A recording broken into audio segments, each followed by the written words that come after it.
TV show. And I lost the ball. Not to cancer, my insurance has a fucked up copay. And I met my soulmate. And then I lost my wife when she found out about the soulmate. And then she sued me for divorce. And then I lost the house. And now I'm remarried. But more than that, I'm back. I'm back 8 years.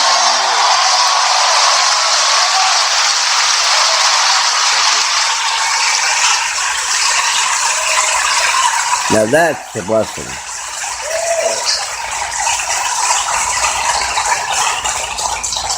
Yes, where am I at? I got my 17-year-old daughter that's from my first marriage living with me and my new wife now because I didn't have enough shit in my life and I wanted to have a 24-hour cock block living in my house. That's the way it is. I'm on the road. I miss my wife. I'm feeling romantic. Come home. I buy her flowers. I'm lighting candles in the bedroom, a little music playing. And then I hear my kid in the hallway going, "You're not my real mom. I don't have to do what you say."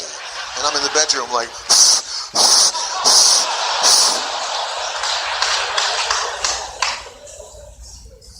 It's scary having a 17-year-old. Totally different world than when I grew up.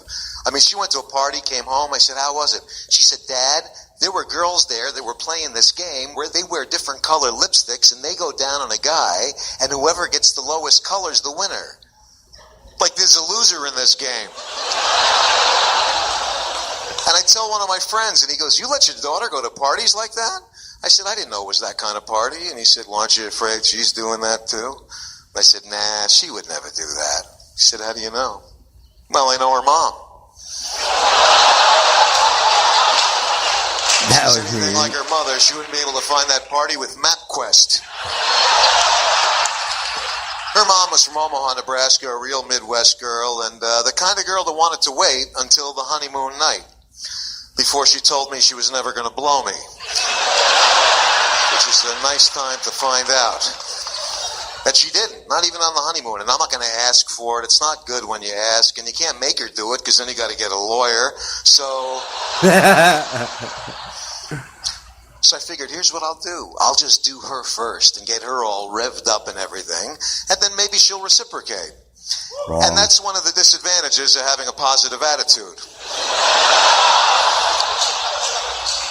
So we're in bed, I'm kissing my way down her stomach, and I turn my body in and swing my hips around, so I'm like dangling over her face, because I'm a fucking idiot. And,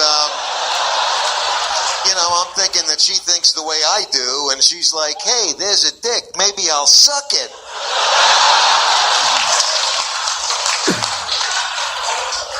Yeah. That didn't come out right. That's not what I would do.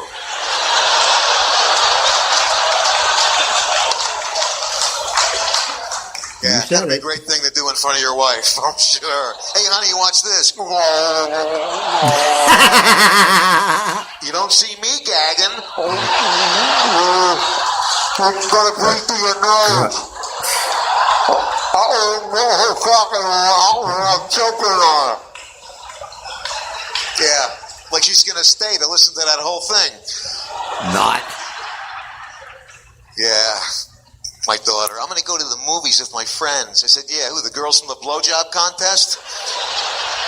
She said, "Dad, it's a movie. What could happen at the movies?" What could happen at the movies? When I was your age, I remember poking a hole in the bottom of the popcorn cup and sticking my dick up in there. And that's why your Uncle Jeff doesn't talk to me.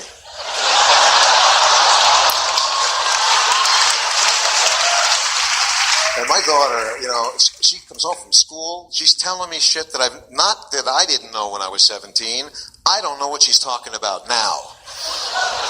I see a picture of her with two of her girlfriends and these three guys. They all go to high school together, and they're all doing this hand signal thing. Oh, you know what that is? I thought it was a gang thing. And she said, "A gang thing? No, you don't know what that is? It's the shocker. This is the shocker." And I found out how it got its name, because when your little girl comes home and tells you that means two in the pink and one in the stink, It's pretty fucking shocking. I didn't have the heart to tell her that her mom was 6 in the pink and 5 in the stink, but because that takes a lot of maneuvering and an open-minded next-door neighbor.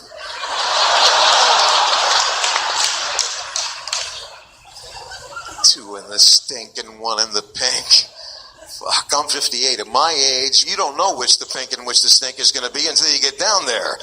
And you didn't need to know that, did you? No. Gives you something to look forward to when you're growing up. So my daughter lives with me, and I want to talk to her about sex because she's got to get the safe sex talk from me. And I said, you're a young girl, you're beautiful. I can't control what you do, but be responsible for yourself. Don't leave it up to the guy. She said, I know, condoms. I said, yeah, condoms. It's fucked up, but that's the way the world is. And she said, Dad, do you know how hard it is for my boyfriend to put a condom on when we're in the swimming pool? And my dead grandmother appeared in front of me and said, Bob, I'll see you in about 2 minutes. Condom in the swimming pool? Are you shitting me? I'm 58. I've had sex in a swimming pool once. And that was by myself. And that's the last time I smoked pot, because I stopped after that. I was really stoned and had this stupid idea about what would it be like to fly like a bird and come midair. Well, birds don't come midair.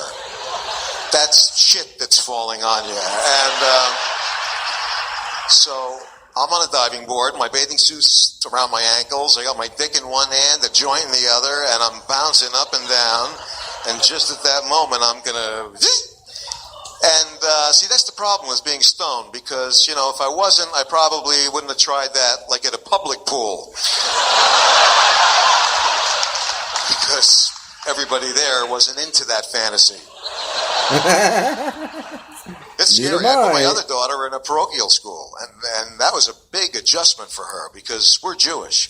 And, we are. I don't give a shit. I went in there and said, I will gladly accept Jesus Christ as my personal Savior if you promise that her hymen will stay intact until graduation day. What they don't tell you when you sign your little girl up at the all-girls school is that right across the street from the all-girls school is the Cock Factory outlet, posing as an all-boys school. It's a different life. Women have a totally different concept of what's exciting in the bedroom than guys. My wife's like, she buys this sex game book that was written by some angry lady, and yeah, no guy would do this to another guy. Here's a game, the housewife and the window washer. I'll be the housewife, you'll be the window washer, I'll be in the bedroom getting undressed, you'll be outside the bedroom washing the window. Yeah, you want me to wash the window? Just tell me to wash the fucking window. Sure this book isn't called How to Trick Your Husband into Doing Shit Around the House? It's going to be exciting, Bob. I'll be in there getting undressed, you'll be washing the window, you're going to get turned on, take your dick out, start jerking off. Yeah, I don't need you for that. Start jerking off? Well, not by the window I just washed. But it is exciting when the police pull up, because they don't know you're playing that game. So to them, it looks like a guy masturbating outside of somebody's bedroom window. She said, here's something I'll try. My girlfriend did this with her husband. I'll get dressed up real sexy. You take me out to a bar. I'll go in first, then you come in, but you act like you don't know me. So I go in this place, sit at the bar, buy this girl a drink, we're talking, and my wife comes over and goes, what do you think you're doing? I said, who the fuck are you?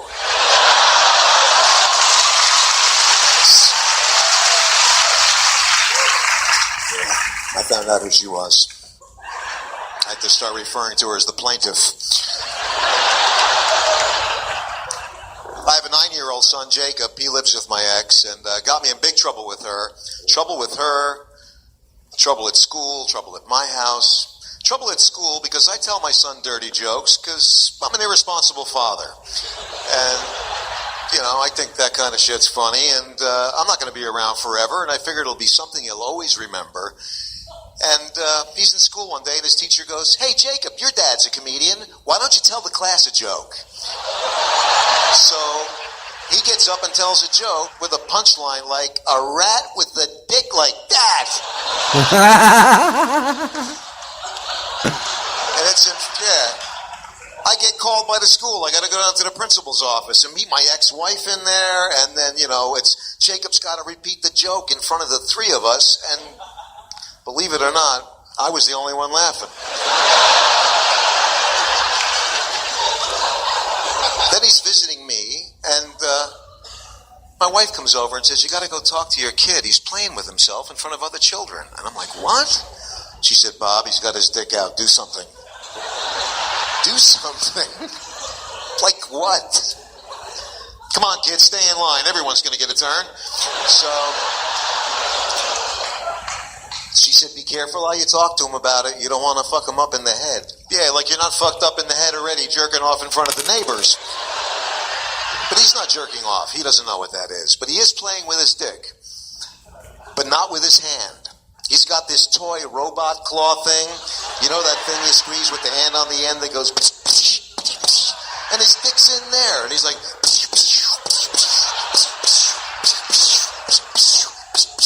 With three kids looking at him like he's David Copperfield making the Statue of Liberty disappear.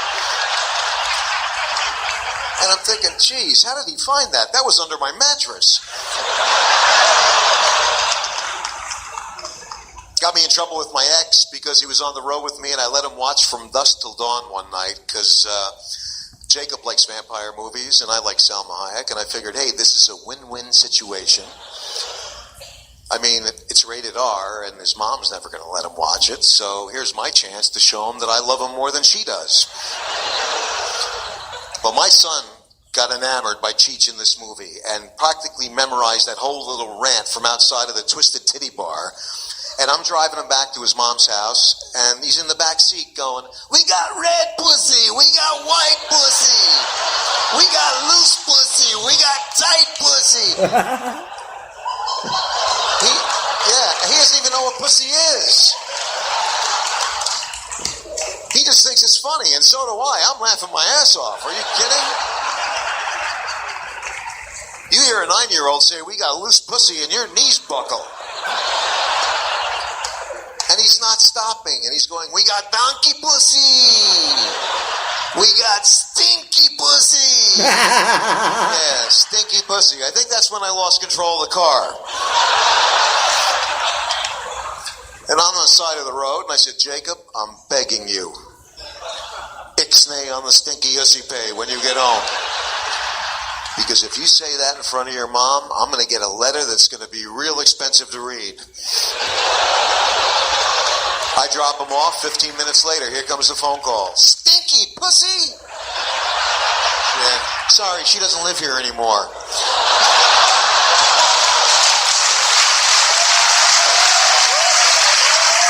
Wow.